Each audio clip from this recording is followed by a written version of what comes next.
Good evening or good day. I'm Sean Childs of fantasyanalyst.substack.com. Just recently started another website for data, fantasyfootballpaydirt.com. The goal was to show a lot of information in one click and not a bunch of clicks and stuff like that, and present in a better way. And this is the site right now. I'll just present it just to say where I'm at here. Sorry. Basically the setup is to show the projections in a form of I do the projections in the form of do the projections in the form of a depth chart. So when you see the depth chart for the projections for a week and or for week one or for the season long, you can see how I came up with the information. You can agree or disagree, and that's your goal. I want to give you information to make decisions. This is what I saw from the player pool from doing the early research, and they were in position rankings, and by position with different scoring systems. You can switch them, and there's a bunch of information, and I don't want to detour too much about this, but that's what fantasyfootballpaydirt.com. It's pretty much just out there, and I'm working on it and adding more stuff, and I'll transition into the season and to show this stuff. So we'll see how that goes.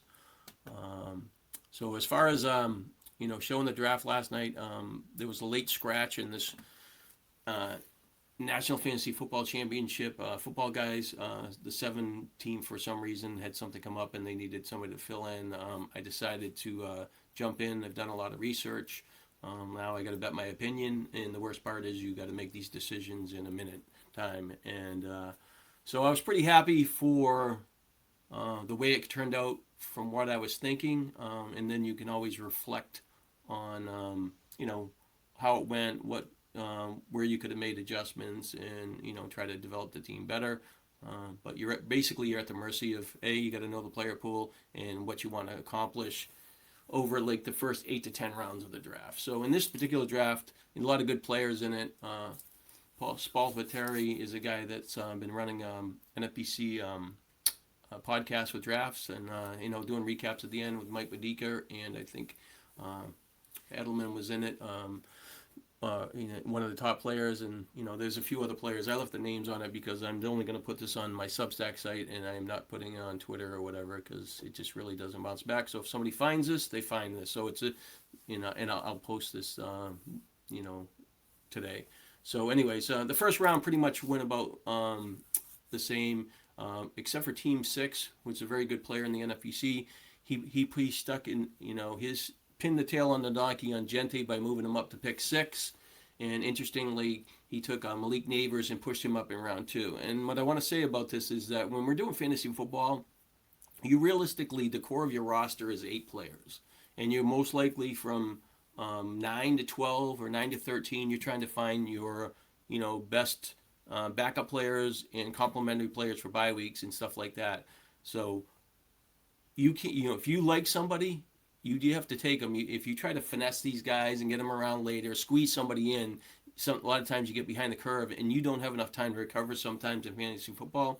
So you bet your opinion, but you don't always have to move players up because, so I know that Nelson's in this draft and stuff. He's a guy that will fight for players. And the challenge is if the volume players that play in a lot of drafts, they can buy players of value and they can diversify their teams. And sometimes it's better to let the players flow to you and take them at a fair price and not push up your own. Like if you draft a guy early, you push up your own ADP of your player, and then somebody else gets them, and then you end up price driving and stuff like that. But ultimately, there's 2 ranges. You're in one league, only one league you have to do. You probably need to bet your opinion a little bit more, know the players well, and at the same time, you got to know the ADPs and who you're playing against because the quality of your opponents will dictate opportunities and stuff like that. So just some of the quick thoughts. So anyways, Team 6 bet their opinion on Gente. That allowed me to avoid the Christian McCaffrey decision in pick 7 because Najigba most likely Smith and Najigba goes earlier. So that gave me a top receiver, and running backs ran out, and I'm not going to go pick by pick. I got about an hour to do this before I have to go out. So I'm gonna do this by team.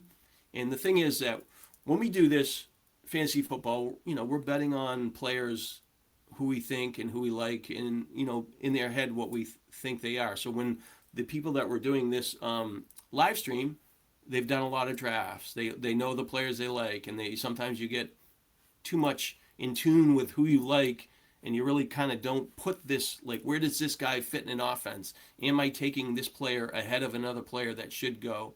And I want to try to shine some of those examples through this in the short period of time that I'm going to do this, and I think it's really important. But anyways, Team 1 opens up with Gibbs, great player. Abuka, is a guy that everybody expected big things from last year. He's going to move more close to the line of scrimmage. You can move him around and get a lot of short stuff this year. Really, really paints a really, really upside picture for him. His catch rate was really kind of down last year, and he struggled after like the first 5 weeks of the season. He wasn't the same player he was early in the year. So the question is, like, he made progress. He was in the league, so he has the profile to be a top 12 receiver. The thing is, like, I had a decision in some other league of like a Zay Flowers and him, and it was a little later in a draft in a different format. And I decided, Flowers probably has a lot lower ceiling than Abuka, but I was going with, a guy progressing 3-year resume. They paid him, didn't like the tight ends, but has a lot less scoring upside. But anyways, that's a really good pick. He's betting his opinion on his player he likes. This draft doesn't have, it's a 3RR where Team 12 has the first pick in the third round, so he's not going to pick for a while. So, his decisions are a lot different than the Gibbs team that can swing back and double down on 2 players. So that's a really, really difference maker. Really kind of makes the back end of the draft a little more interesting, and allows more people to get a draft position they like. The worst probably, draft positions in this type of format are in the middle, because pick 6 is basically, the middle of the pack on everything, and it really doesn't gain any advantage. But sometimes the middle of the draft brings value. So we came back with Waddle. A lot of people like Waddle. He started off his career, was really, really great for Miami. Hasn't really progressed the same yet. Tyreek Hill missed a couple of games, but he's a guy that's can make big plays, can score. Put him in Denver's offense, and he should add the dimension of what Denver is lacking, and Bo Nix. I believe this gentleman is from the Denver area. I could be wrong. I think he had the picture of the Rockies in the background. But places opinion on Waddle. Who he would take in after that. Parker Washington, he took him. I'm gonna skip that for DJ Moore, Garrett Wilson. Kind of players that have played in the league for a long time, but. So he's putting his stamp on Waddle. I have no problem with that. I have him rated decent. I mean, I could probably just show this just for 1 second, just to do a comparison as, where I have Waddle rated in the projection. So I'm probably a little bit behind. So I have him as wide receiver 26. In this draft, he was 4'10", maybe 19. So a little ahead of the curve. Then he comes back with Parker Washington. Finished off last season with a nice buzz, really played well, took advantage of Brian Thomas failing last year, and the talk is that, he's going to get a lot of stuff this year. The problem is that you could say that the year before that Thomas had the same thing. He was great at the end of the year. He came back, he had some injuries, and he just wasn't the same player, but Thomas still brings talent, and they have 2 other receivers. So betting your opinion on Washington is interesting, because now you're paying a premium on it. And then what does he have to do to reach that ceiling? To be, a top 3 wide receiver in this structure, probably needs to get close to 200 fantasy points, which would be like, say, 70 catches for 800 yards and 7 touchdowns maybe, for a wide receiver 3. Obviously, if you're going to bet your opinion this early on him, and he's your wide receiver 3 in this structure, you would like that player to be more of a 240 point player in PPR formats. You got DJ Moore after him, a little more proven, goes into a offense with Buffalo that should be pretty exciting for him, but he's coming off a down year, so people are off of him. And then Garrett Wilson's coming off an ankle injury, but he has been a pretty good player, but the quarterback doesn't excite over there. So who would he take? Those are the 2 players I think that would kind of stand out, that would be in my decision making. Christian Watson, a little bit injury risk. The Luther Burden's talented guy.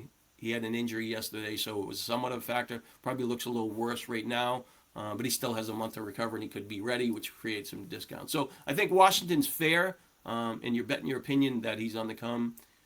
To me, the next pick is kind of intriguing because I'm not as high as on Tyson as everybody else, and it's more so how he fits on the offense. He has a little bit of injury risk in college. He showed pretty good in the last year and a half that he has talent, and the opinion of the outside opinion of the fantasy market that he's a pretty talented player with upside, could have scoring and stuff like that. And again, he's betting his opinion on his player.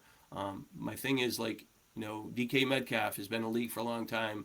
Now, what Quentin Johnson did last year. He 8 touchdowns and whatever thing. So when you're looking at taking a player like that, even Michael Wilson, I know he's got more competition with Harrison, hopefully healthy for the whole season, and Godwin. But, can that player, Tyson, beat the stats of those other players that have a little bit more, better proven resume? And this owner obviously thought he did. He came back to probably the best available running back that he saw, Swift, who was in a split role last year. Was Travis Etienne in a better split role? Chicago's offense was on the rise. Jonathan Brooks came one pick after Etienne, which is, you guys missed 2 years in a row with injury. Tootin's gets a buzz. Irving, so it's a fair pick. I like Swift a lot. He's, especially in the thing is just, he's just a steady guy. I don't think he's going to get the catches that he probably deserves. But he's going to probably have somebody getting away. The Monajai guy will get in his way for rushing touchdowns in some games. Golden didn't develop as expected last year. To me, he's not a guy that I fully trust in an offense that's had a lot of injuries at wide receiver. He does look like he was open a lot. The quarterback missed him a lot. He could be explosive. He could be actually Christian Watson. And the key is, can he get the short area catches? Does he get ahead of Jordan Reed in some of the targets? And realistically the number one target on that team is the tight end, Kraft, and he's coming off an injury, but he should be ready for week 1. So that's the key. What's the ceiling of Golden? But as a wide receiver 5, he's a rotational player. That's fine. All good players. Like I said, he bet his opinion, and I don't really know where his ADP falls. Herbert, a guy that a lot of people are putting their stamp on. Pretty exciting year, they thinking for him. Really took a beating last year, took a lot of sacks, just the offense wasn't there. The team would really like to run the ball, and it's not like the days where Herbert's throwing the ball 650 times. I think it's just a different structure. They like Hampton a lot there, but he does have, pretty good up-front receivers, a decent tight end. His running backs could catch a lot more balls. Over the past 2 years with Harbaugh there, the running backs have really ranked really poorly in, receiving yards and catches, and, for Hampton to get higher, and that's another discussion. He would have to push higher. As for Kincaid, for Buffalo, I really kind of liked him last year, and I thought he had a lot of upside. He had 70-something catches in a rookie season. But last year, when you really look at the stats, he wasn't on the field enough last year. He was like, I think it's under 50% in a lot of games. He was kind of banged up, and I've kind of lost the faith. He did make big plays, and he scored probably 5 touchdowns, which might have been a career high. I think he's okay and stuff like that, but I would probably not. I would prefer to, like, in the round that where he took Golden in round 7. If I'm going to take a tight end, I would much rather have Fannin, just because I think that he is like a top-tier tight end. I have him ranked really thing. You're getting a proven asset rather than a rotational bench player. It gets me out of the conversation of Kincaid, of a guy that has a little bit of injury risk. He doesn't know, obviously, when he's making, the Golden pick, if that guy would make it back. And Mitchell's kind of a speed back. Trey Harris, an upside guy, hooks with quarterback.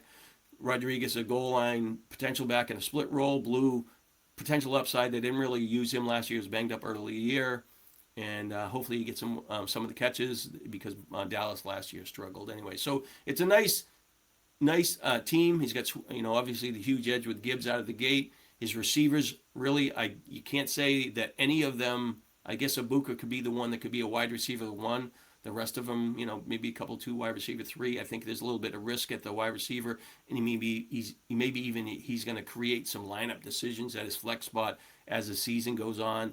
And realistically, he doesn't have like a trusted rotational extra running back, so he's going to have to find something on the waiver wire. So I don't think this. I'm gonna say that I don't think this team wins this league based on the structure, but. We'll see. And, I'm betting, doing the research on these players. We're betting on names, and we're hoping that the stats come along for the ride. Next pick was really went running back strong. Bijan Robinson is a beast. When I my projections, I have Bijan rated ahead of Gibbs, more so as like, can I give Gibbs like 400 touches? Or he was 320. So the last update I gave him, upped it a little bit to like 350. But I still think Robinson beats him by volume. Gibbs is clearly the most explosive player and can, kind of do it all. Obviously McCaffrey's great, but that's a different conversation because he brings more injury risk into the equation.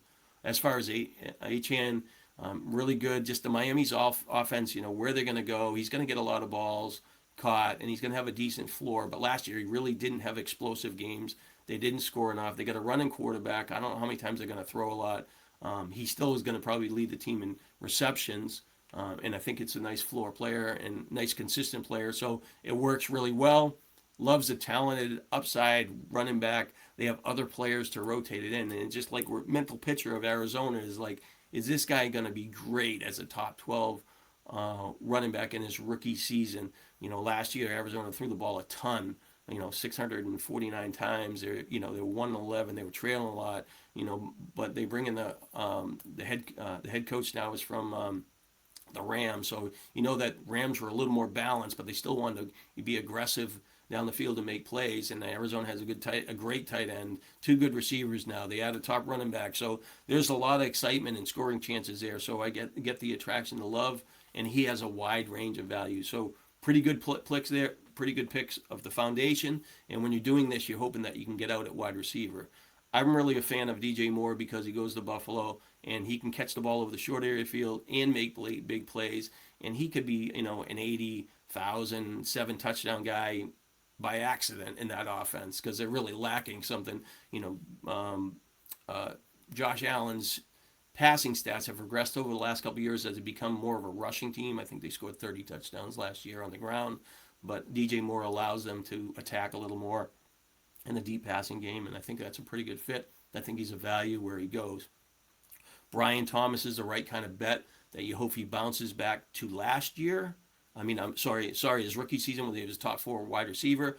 He doesn't have to be as great as that. Even if Washington catches 80 balls, Thomas still could catch 80, or between the two of them are 70 and 80, and still be a pretty good player. And you're getting him in the 5th round, and he does have that ceiling of he was the 4th best wide receiver in the game. But he's getting, the success of Washington at the end of last year is depressing him. So I really like the upside there. He comes back with another running back, and this is kind of a problem in this format is that it doesn't have. You can play 2 running backs in a flex position. So when you're grabbing that extra running back, you're getting the extra depth and you're getting some insurance, but you can't play them.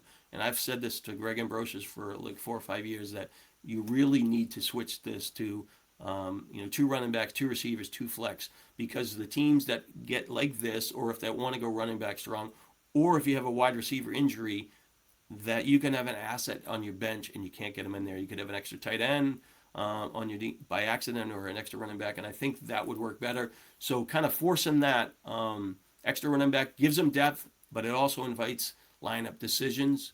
And then obviously he's the way he's going to structure his team. He's going to wait a little bit on quarterback and figure his way at tight end and see what like that. So in the 6th round, was there a tight end? Probably not that I see there. Was he going to move a quarterback? No, most likely not. Could he have taken another receiver like a Metcalf or Johnson, make it a little bit better? Maybe, but ETN could potentially be better than all the players he passed on. So I think on value, I think it's fine. Alex Pierce has got some injury going on with him. He really came on. He was an explosive guy last year, made a lot of big plays. He had his best season, ranked a lot higher. But the key is with Pittman no longer on the roster and they have Downs as a possession guy, can Pierce get that short stuff to kind of get his catch total to 70? And I really looked at it this week because he was kind of hurt and I was going to back off of him a little bit. But unfortunately, I decided to leave him where he was for now to see how the injury shakes out. But I did shift a little more passes to Downs.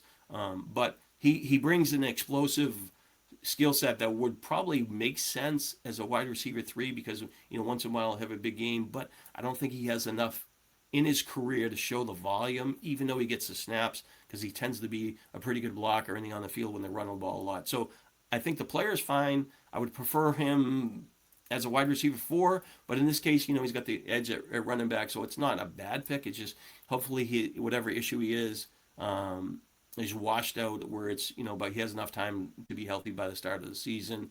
And then obviously you need the Colts to be as good as they were last year. I think they averaged 32 points over the first 10 games, and then once Jones got hurt, they just backed up and they weren't the same. As far as Jaden Reed, I think he is the possession guy and the volume guy on the Packers. And last year he had a Jones fracture in his foot. Played week 1, was okay, but then he hurt his shoulder or something, needs surgery, but which allowed him to get I think his foot had surgery as well. So it's kind of a lost season. Never found his rhythm. He's had shown the big playability and and stuff like that. So I think that he makes sense really as a fourth wide receiver, but he has potential and upside, but he's going to probably lack consistency like he has over his kind of like 2 full years. And the trick is, you got a healthy Watson who's more of a big play scoring threat. Can he get more volume? And then you throw Golden if he can be healthy. So how does that get divided up? And you throw in Kraft, and you can say, well, Green Bay could be a lot better passing offense, which they will go over the top and be deep, but they just kind of would, they seem like they were better the last year and a half by running the ball and leaning on the run game. So, but Reed makes sense. I like the pick a lot. Romeo Doubs, nice steady wide receiver for New England. Probably going to be a tough player at a time, but he's most likely going to have to play in bye weeks. Takes the value on Hurts, a running quarterback that really kind of, they played gimmicky at the goal line last year. They weren't as good as the tush push and scoring in close. They ran gimmick plays to the tight end Goddard, and he had a spike in touchdowns, but it was expensive at the expense of Hurts, which could reverse this year. He shoved another wide receiver, McMillan, third guy at Tampa Bay, who's capable of some big games. The mix there will be kind of interesting to see how it shakes out. I like the player, and just really the when you look at the combination of running backs, wide receiver, he's got a lot of options. He's got depth. He's got a quarterback that's historically been a top 10 quarterback, and then he mixed in Brian Robinson as a handcuff. Did well there. The Flournoy guy was helpful last year. Broncos defense grabbed an edge there. Mike Washington, trying to fly a running back, and he kind of filled it out. So I think I do think I like the structure of this offense. It has a little more explosiveness, but it also has a little more. He's going to have some decision making at wide receiver 3 and possibly at flex. Even though the flex position looks pretty good because you got Love and ETN and maybe one of those wide receivers, and he'll cover bye weeks. So I think there's enough here to thing, and he took a Stroud as his backup quarterback for a thing. So I like this thing. I think this is a competitive team. The next team is a veteran player, gets in a ton of leagues, all the high dollar leagues, and he has the ability to try different stuff at different times, especially an online championship, and be at the mercy of how the draft flow breaks and try to take advantage of it. So, but the position in the early days of the high stakes market was, get that one elite running back like a Robinson, and then, come back and, you want to have a core of 3 or 4 good wide receivers. In this case, he went for he was in the third position. He wasn't, going to move up McCaffrey, or, he's because of his injury risk, but, Chase is an advantage. London looks like he's poised to have a really good season last year. Was kind of had some injuries, but he was really had a good stretch last year. Really like it, like how he developed, and I think they'll be better. I'm actually rooting for Tua to be the quarterback. I think his completion rate's a little bit better, but the quarterback, conversation is kind of cloudy, but I think it's kind of doesn't change his value too much. Both players have the ability to throw the ball. Smith, the shadow of A.J. Brown. I think he has a chance of blotting. I'm a little banged up right now. Has upside. Wilson. So you got 4 really core wide receivers are going to be lockdown starters. And then he added Jaden Higgins later on. That is a guy that has potential to get a lot better. So this is this is the trick. Now he's got those players. Now his running backs now are going to fall into a range where you're hoping maybe you can get top 18 running backs, or a top running back that would rank around top 18. And now or get somebody, if he was in that area, could he potentially be better this year? Can he be a top 12 back? So he took Montgomery. I wonder if Quentin Jenkins would have made it to him. He would have taken it. Swift, Montgomery, about the same. ETN, probably a little cleaner role, different offense. So I think it's fair. He's a proven guy, a little bit older. You're looking for a guy that's going to get maybe 220 points, and we'll see, go either way. The bet on Brooks is kind of interesting to me because he's missed 2 years in a row. He's been injured, so he's got the big stamp of injury prone, and he does have upside. And I know everybody after him. Tootin was on the board, Irving was on the board, and I'll just use those in this when I'm talking about this because those are the decisions. Tootin is a guy that scored a little bit, has talent, big playability, doesn't really have hasn't shown a high floor in catches, which gives him an inconsistency factor for me. And then he has Jacksonville has a goal line back that could get in his way, and not that he won't score some goal line touchdowns, but just enough to get in the way. So maybe he could score 8 touchdowns, and so is his profile better than Brooks? And I do think Jacksonville's overall core of offense is better. So I think Jacksonville will score more. I really like the direction of their team last year, and I like their receiving core. So I think I would probably take Tootin over him. And I think most people are writing off Irvin because of the injury last year and the added Gainwell. I think he falls into a pretty good value, but I will wait till I get to that team. I took him, and I'm not trying to paint it because I took him.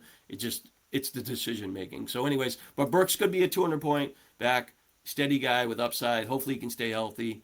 Blake Corum, people like him, and he's going to get more touches this year. But the Rams don't throw a lot of catches to their receivers, and Williams isn't going to go away without an injury. So, how much is he going to play him? And he's realistically probably just an RP, a bye week rotational player, maybe in a bye week or as long as Brooks works out.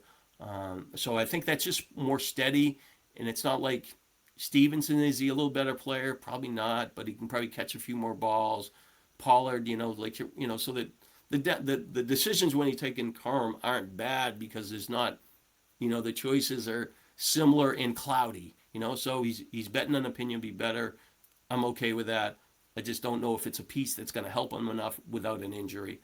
Higgins, like I said, he scored 5 or 6 touchdowns last year, and he does have upside and extra players. So Dobbins is a guy like, if you're going to steal him from somebody and stuff like that, he has injury risk.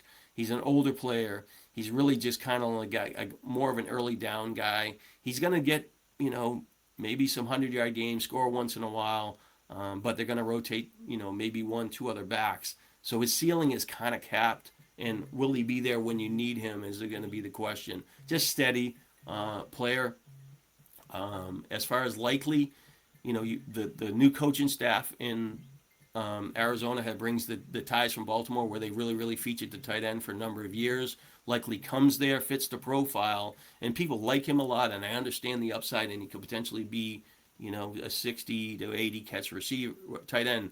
But my rub with him is that I actually like the backup tight end. I think he's pretty good, and I think he's going to get in the way a little bit. So even if he catches 30, 35 balls, it restricts the ceiling of likely. But basically where he's taking likely, where is Kelsey going to be now? Is he going to be is he an 80 catch guy still for one more year? Is he a 70 catch guy? Does he make less yards per catch? After that, Jake Ferguson is a guy that's caught 70 passes, a couple times in his career, scored last year, didn't score another year.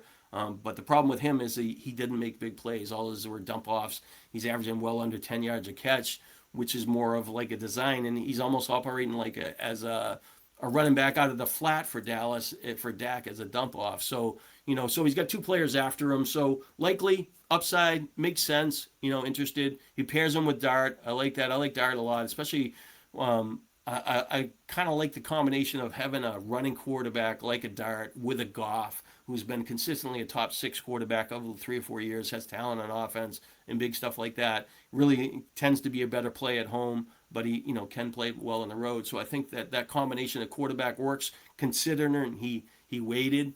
And then Ferguson's upside back. Last year they rotated 4 tight ends in the Rams. But his catch rate wasn't that great. They used him downfield. He was like 17 catches out of 37 targets. He should get better this year. But he's going to be a tough player at a time. And, I don't know. It's just, like I said, they got 4 guys this year, and it could be divided up. But we'll see. And it's not like he needs a second tight end if likely pans out. So overall, he grabbed the Rams defense. They played the first week. Should be better and have talent. Ray Davis was a pretty sharp pick because the other running back for Buffalo that could compete for RB2 snaps and catches is kind of, I think, nicked up a little bit. And I reading between the lines and digging deep, I know that in this draft, I look at like that he's a guy who should be valued, so he jumped on that opportunity, which was sharp, and the other players he just filled it out. So I think overall, the running back position steady. He's got the huge advantage at the receiver position, steady at tight end, going to be probably in the top 6 to 8, maybe hopefully be better. Got a little bit of running back depth to mix in there. So the key for him is, can he late in the year, and he's doing a lot of leagues, can he win an overall? Can he find that guy? Does Brooks develop in there? Does Corum get a job or something like that to get those running backs to be more in that top 12 range to push him over the top and get big receiver? So obviously the structure is competitive. There's upside. He's got some minor issues of some depth. Like I said, if the Ferguson doesn't pan out, he might have to cover likely in a week or two. But overall, it's a competitive team.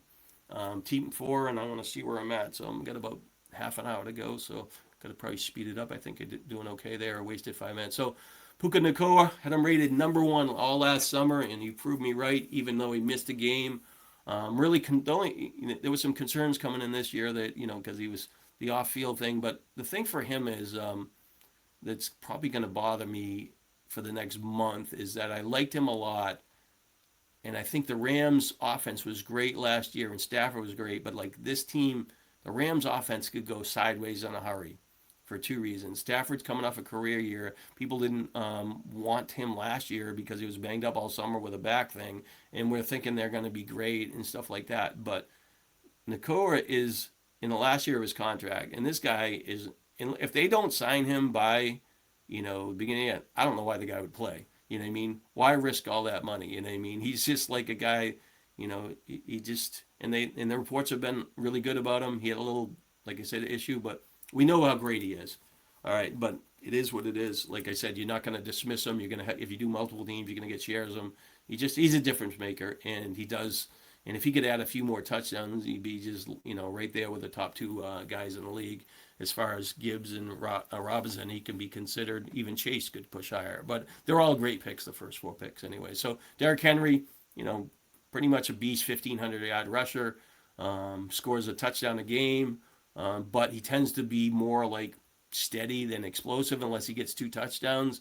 But, what are you going to do? You're going to go for the high foundation of rushing yards and touchdowns over a pass catcher who's not going to score touchdowns, or betting on, so he took him and A-Chain went, and then the 3rd round it just plowed right through and nobody took a running back that got to him. So who did he miss on? So it was just basically his decision was between him and A-Chain of Miami, and he took the scoring back, which is fine, and stuff like that. He took the advantage of Josh Allen, which is kind of tricky, when Allen is such a great player, but then you're giving up the rounds.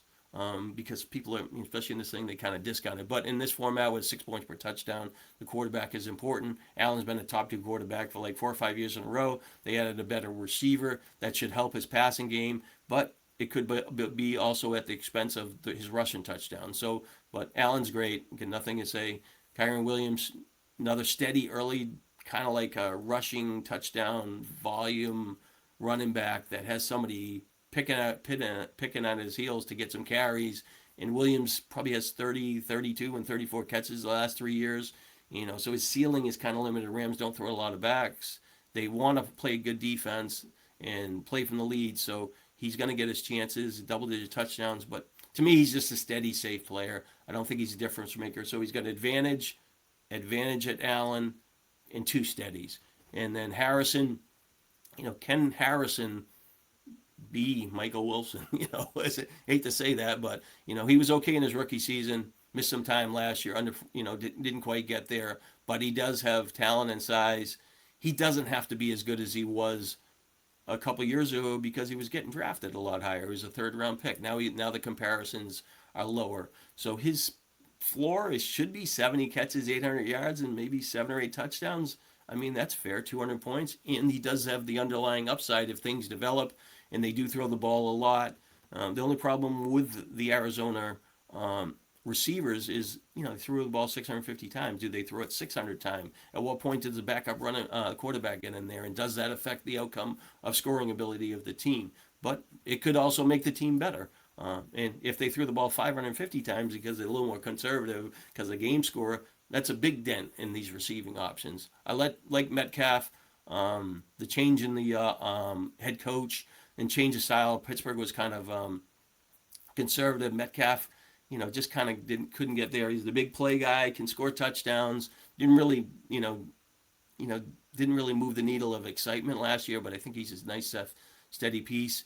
Hubbard, he was a guy that's a couple years in a row, he was like the 12th or 13th round running back that didn't have a job, and then he really outperformed expectations, and he was a really good player. Last year, he was drafted as the guy for Carolina, and he underperformed, and he ended up being in a split role and lost excitement. But he still is in handcuff for the insurance. But is Stevenson safer than him? I would believe so. Pollard has a job, but he got a handcuff.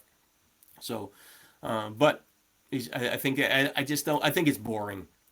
I guess the basic line, but hopefully if the other guys stay healthy, he can just rotate them in. Addison, really explosive wide receiver, scored a lot of touchdowns. I think 10 a year his first 2 seasons. Last year he was suspended for 3 games. He just really in that offensive line couldn't block. McCarthy couldn't. They just attacked him and beat the shit out of him, and they beat the shit out of Wentz when he came in after him. So they got to clean up their offensive line, and it's not like they added players, but having a mobile quarterback will help. So Addison's the right kind of swing for me. I like that. I like the talent. Kittle coming off an injury, not sure if he's going to miss a little bit of time, but he can score touchdowns.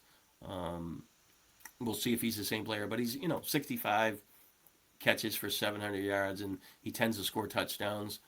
Makes sense, but he's coming off injury. Much rather have them over Kincaid, and his floor is still above likely, pretty sure. So I think he went at the right time, and he probably cut a pretty good value.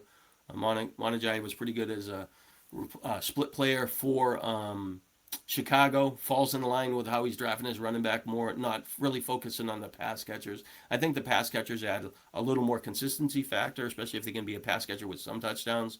So, but he went for a different line. The Charbonneau guy, I think people are gonna.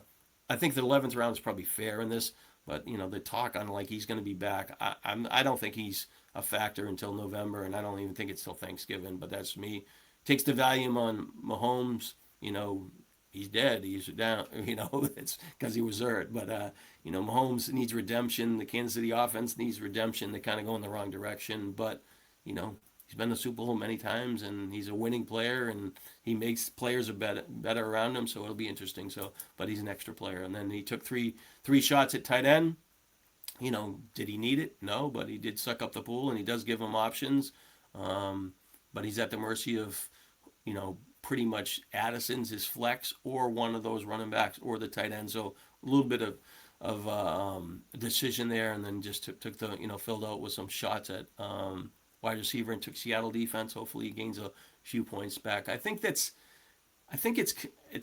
like mid-tier to like 6 or above with potential. And if things go right, he still has healthy. If he stays healthy, that he should be okay, and he has a chance to obviously add a player or two via the waiver wire. But he really needs the running backs to kind of like do what they did in the last 2 years. And if he does that, he's got a pretty good foundation of like his starting lineup, and I think that it's going to be pretty good there. And it's just a matter of like the depth will be some decisions, and bye weeks will be something they have to transition to. And I don't know if there's enough explosive there, but I think it's a decent foundation, and different kind of plan, because like I said, they're running backs, but I could see where he's taking advantages. Now the next team is a guy that's been around in the NFFC for a long time. I haven't really met him, but engaged a little bit online and stuff like that. But goes with Amon Brown, proven 300-point receiver that tends to get discounted. He got passed last year. He was getting passed by, they were taking Brian Thomas and a bunch of unproven players in front of him, and he lived up, and he had another great season.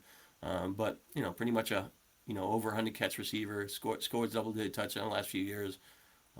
Barkley coming off a down year after a great season. I think that's a great pick. I would much rather have Barkley than Henry this year, even though Barkley, Philadelphia, doesn't throw enough balls to the running back position. I think that just for reference, I think the offensive coordinator is from, I think he came from Green Bay last year. I could be wrong, but anyways, I think they just really leaned on Jacobs and stuff like that. So it's just a matter of how many touchdowns does Hurts steal from Broccoli, and can he have a little increase in catches to get a little more consistency, but he still has that explosiveness to make big plays, and I do think he rebounds as well.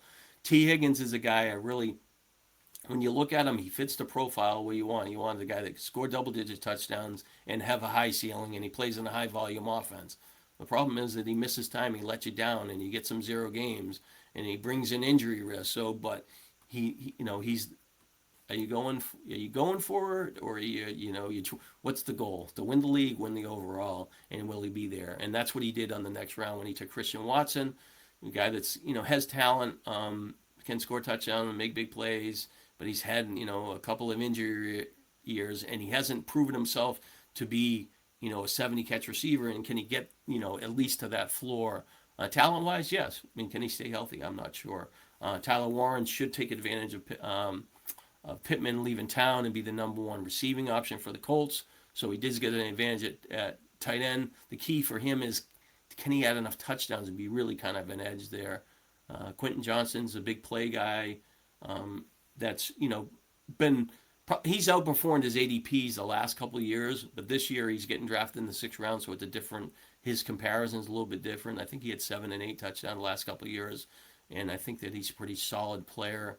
As far, he might be tricky sometimes at time if they don't give him enough targets each week, especially when they add the tight end, and if the running back could steal some targets. So, but as a wide receiver 4, steady. Takes Lamar Jackson, basically, hopefully he bounces back. 2 years ago, he was the best quarterback in the league, but Baltimore has a sharp decline, I think, in talent at the tight end position unless Andrews really, really bounce back. Flowers is a volume guy. They want to run the ball still. They want to play defense. And there's some hype of their, what's his name? Their wide receiver. Somebody draft them later for one of the rookie receivers from Baltimore that's getting some hype and best receiver they've seen in years and stuff like that. But it's still practice, and he still needs the secondary receivers to do something. And I don't think Lamar scores as much as he used to. So I think that he's fair play because of the rushing yards and what he potentially could do. He could get 30 touchdowns combined, but the sexiness and a little bit of injury risk there for me. Stevenson, split role. He's not going to go away. Catches some balls. He will the goal line back, and both of those running backs will be active. But I think Stevenson obviously has Henderson has the higher and more explosive season, but probably could be a little more erratic. Where Stevenson is probably a better chance to get the similar amount of touches in each game, long as both players are healthy. Dowdle, played really well for 2 years. They get 1,000 yards rushing back-to-back years. Going to work in a split role with Warren.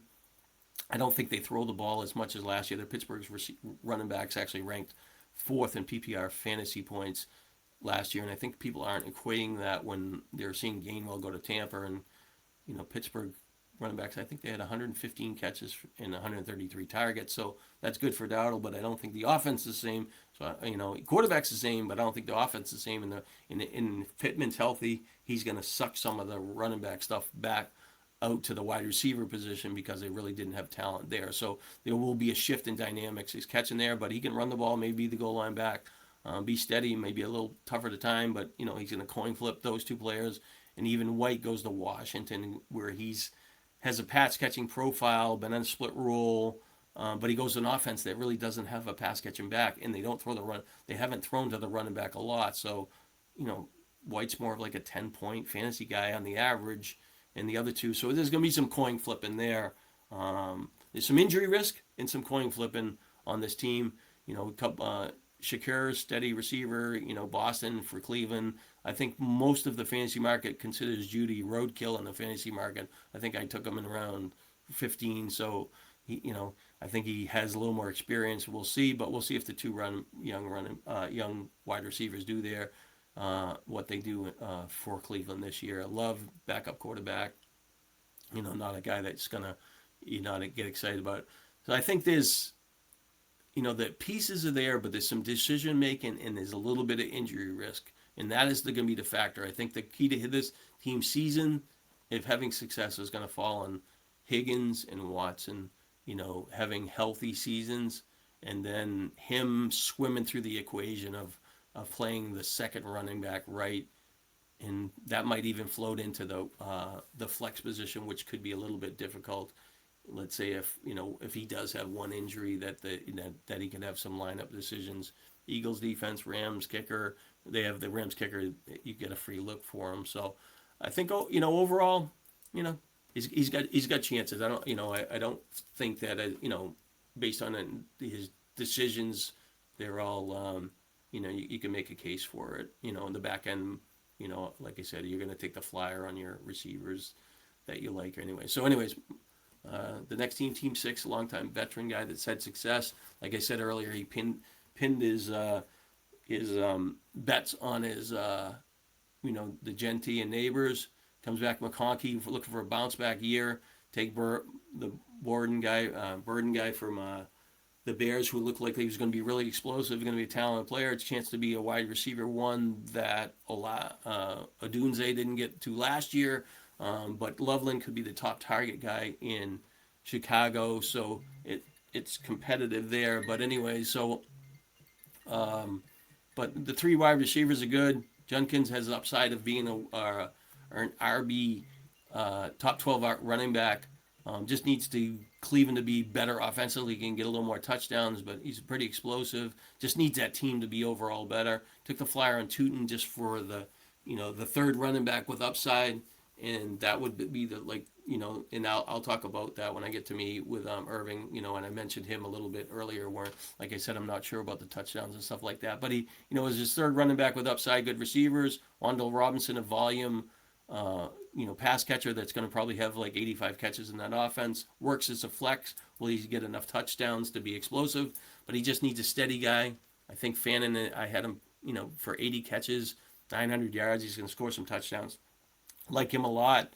Diggs, proven player that was only on the field for like 53% of the time last year for New England. And then, he had 80 catches and he gained over 1,000 yards. And I think that he will give similar chances there, and he'll get more snaps. So I think he's going to be, a nice kind of be that rotational flex guy. So he's going to have good decisions at flex.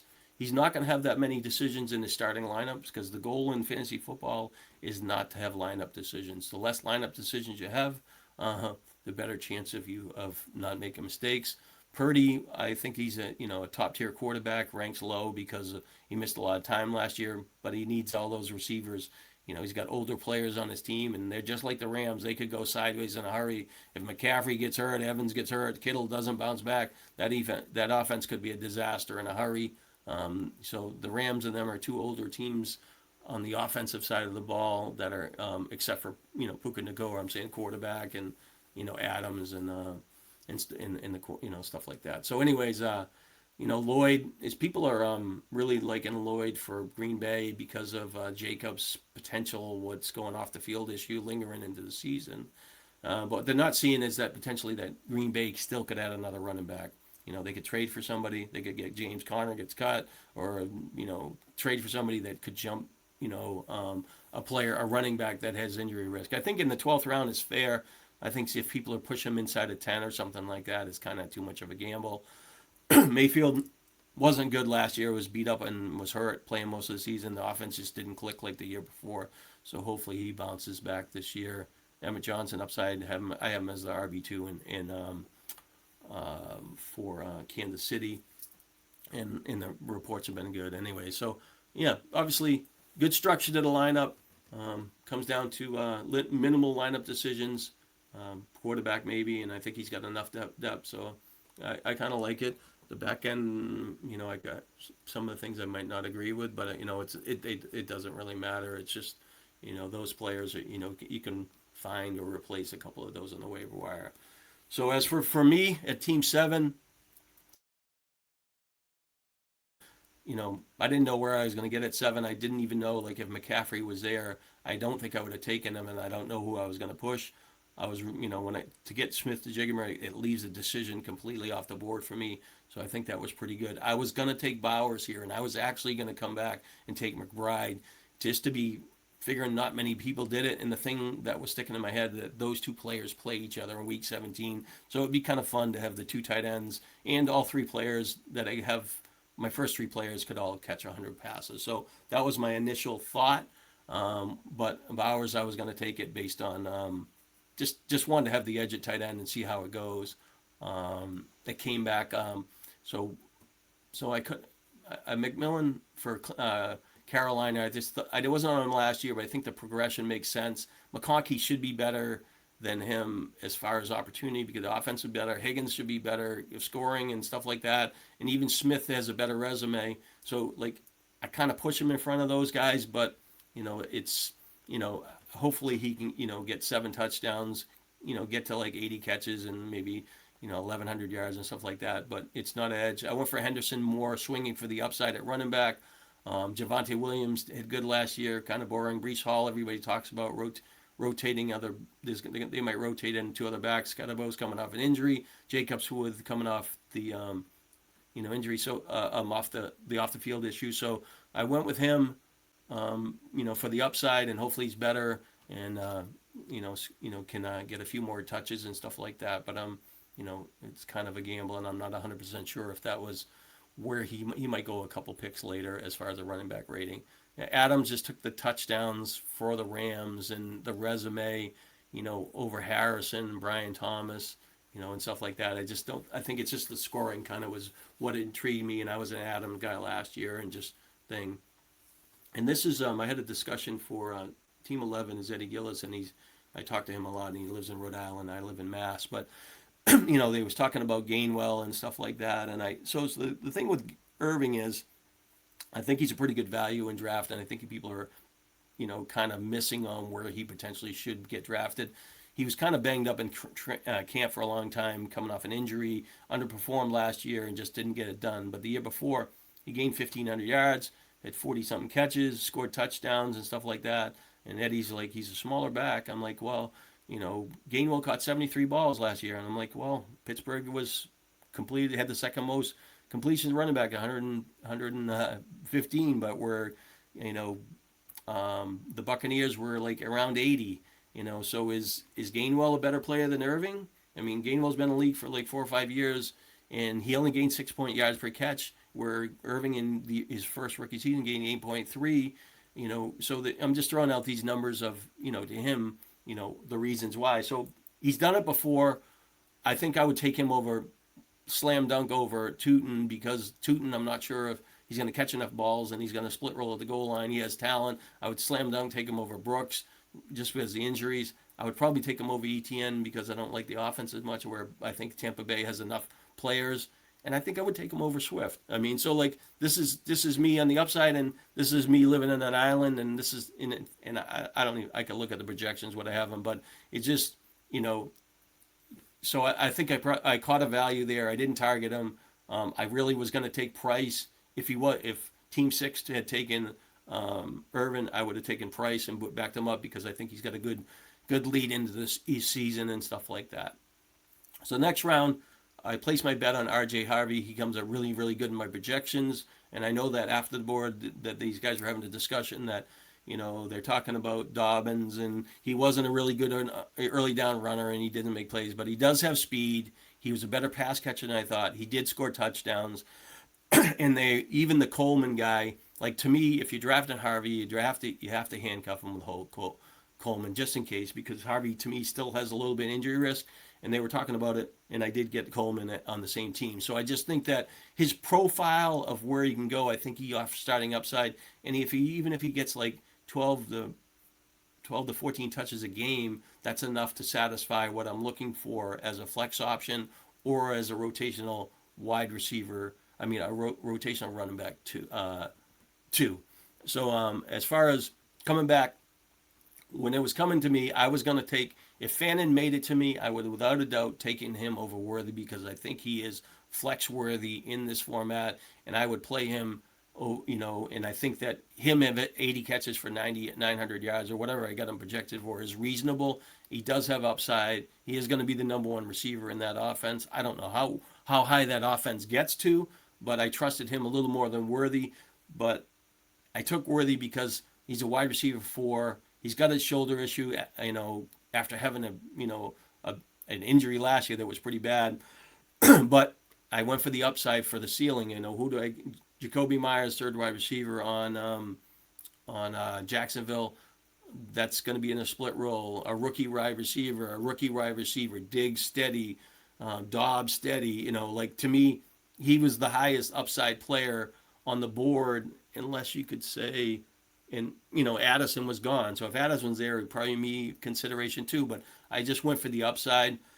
I was when it came back to me, I was considering.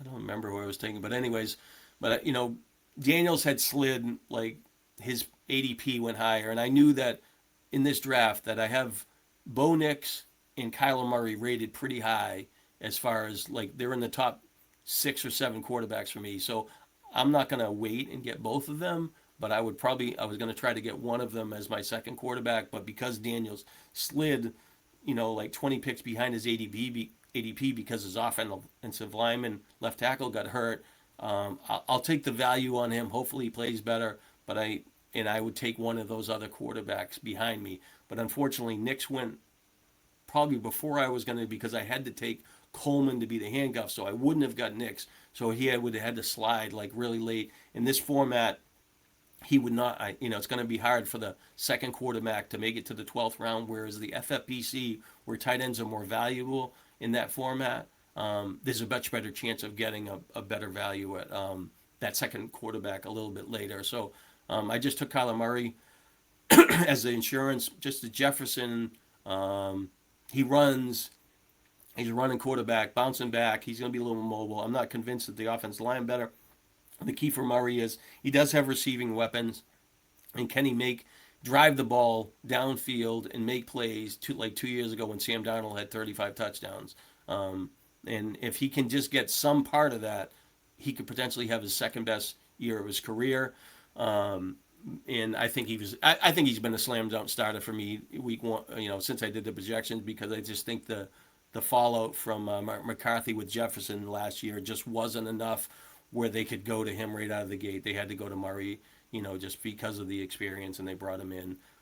So I brought Coleman to handcuff him, and then Kelsey was on the board. I was debating between him and Ferguson, and basically my decision because of that was because I figured I had Worthy. I would kind of handcuff it. If Worthy has a problem, I get some part of it. Kelsey, I don't think anything's special, but I get a guy that I can maybe play in flex and, get some insurance if Bowers had an injury or something, like not a difference maker. Took Trey Tucker in wide receiver 1. Should be a little bit better for the Raiders, but their wide receiver position is kind of sketchy. Went for the upside running back with Singleton.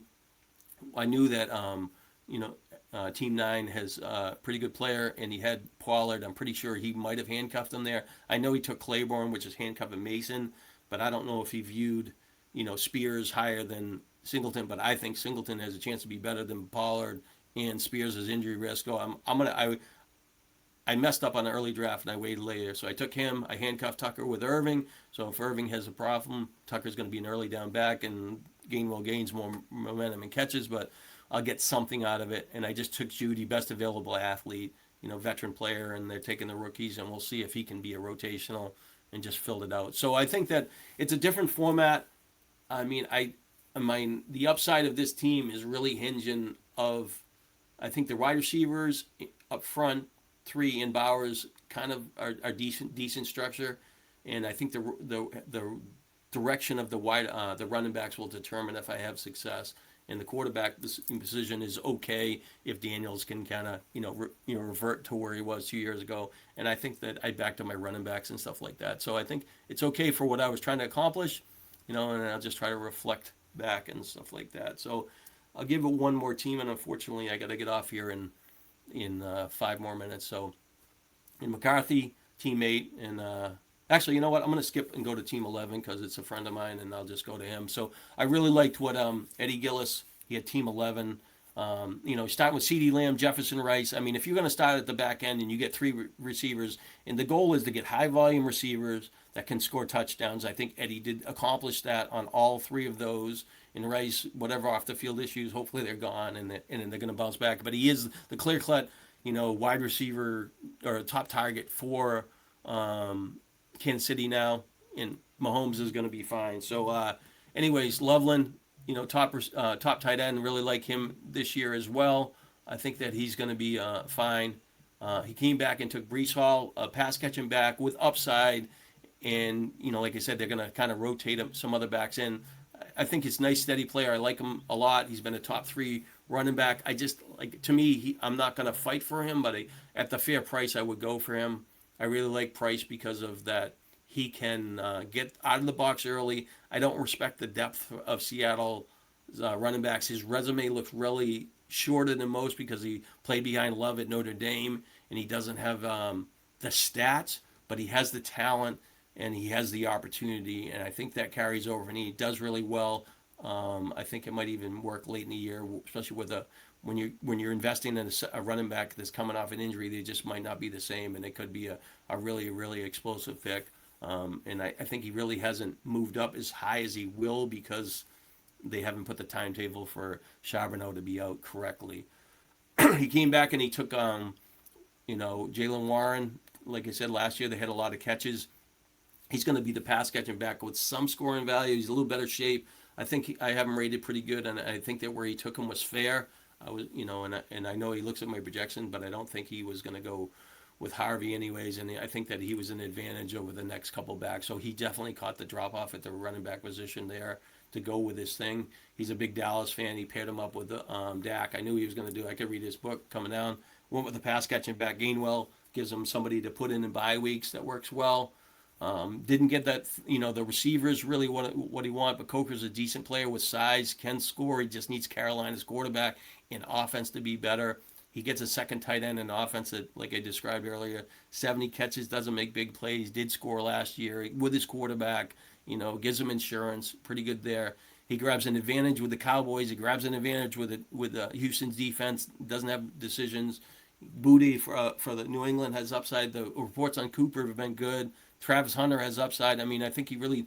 I'm going to be honest with you. I think out of looking at the teams, I think Eddie wins the league, but it's hinging on those those running backs. I just think like the structure of he did it, and he got the advantages where he needed to be, and obviously if Prescott has an injury and stuff like that, he's got Sam Darnold and stuff like that. But I really like the way that it went. I know that he said he wished he'd taken another wide receiver earlier, but you're at the mercy of the draft flow, and I don't think his decisions are that bad because I think that he doesn't really have to play that player that often. Maybe a little messy because even like Ferguson's not good enough to play at flex and get him through some weeks. So, but overall, like I said, unfortunately, I wish I could have got to the other couple teams, and but I have to go pick up my niece and run her somewhere, and I think it's kind of good to go through that. And so if you got any feedback, let me know, and thanks for listening.